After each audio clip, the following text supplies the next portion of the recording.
कहवा पे जनमे है रामा, कहाँ पे भैया लक्ष्मण, कहाँ पे भैया लक्ष्मण हो।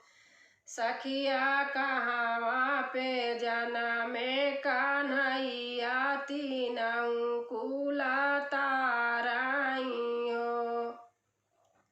सखिया कहवा पे जनमे कन्हैया, तीनों कुला ताराई हो।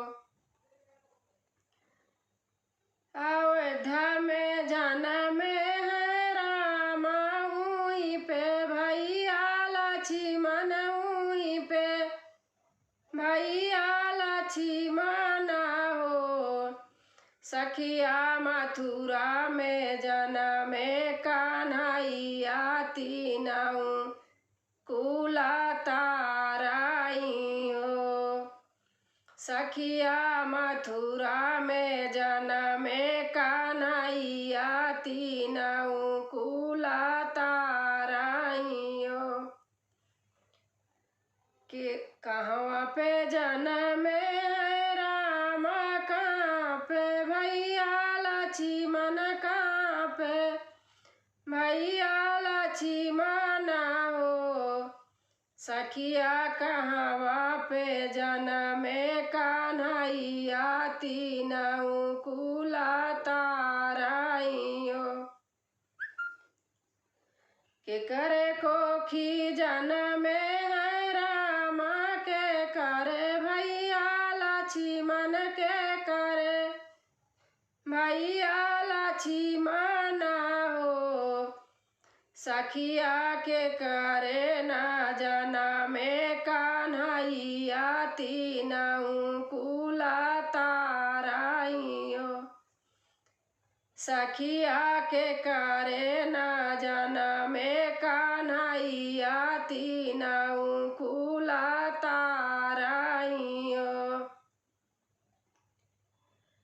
कौशल्या के जनमे है रामा, उही पे भैया लक्ष्मण, उही पे भैया लक्ष्मण हो। सखिया देवकी के जनमे कन्हैया, तीनों कुला ताराई हो। सखिया देवकी के जनमे कन्हैया, तीनों कुला ताराई हो। के का खातिर जनमे है रामा, के का खातिर भैया लक्ष्मण हो।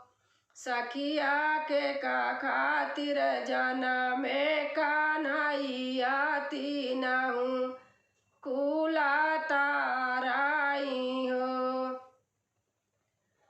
के का खातिर जनमे है रामा, के का खातिर भैया लक्ष्मण हो। सखिया के का खातिर जनमे कन्हैया, तीनों कुला ताराई हो। रावण मारई जनमे है रामा, मेघनाथ भैया लक्ष्मण, मेघनाथ मारई भैया लक्ष्मण हो।